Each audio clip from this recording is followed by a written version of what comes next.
If you've ever wondered how to find someone's phone number on Cash App, you're in the right place. In this quick tutorial, I'll walk you through the exact steps to connect your contacts to Cash App so you can see who's on the platform and easily find the person you're looking for. First, open the Cash App on your phone and log into your account. Once you're in, tap on your profile icon in the top right corner. From here, scroll down and select Invite Friends.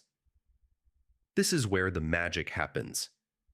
Cash App will prompt you to allow access to your phone's contacts. Simply tap Allow and then Continue.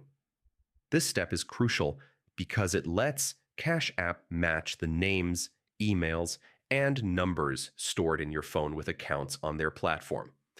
Once you've granted permission, your contact list will sync automatically, and you'll see a full list of friends and family who are already using Cash App.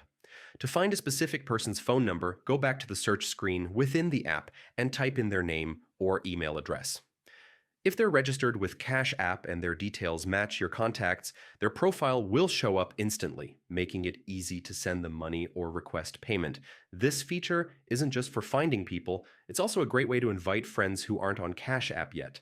Sometimes Cash App even offers referral bonuses or cashback rewards when you invite someone new, so it's a win-win. And that's it. In just a few taps, you can connect your contacts, search for friends, and quickly find the phone numbers linked to Cash App. If you found this video helpful, don't forget to like, subscribe, and check the description below for more Cash App tips and tricks. See you in the next one.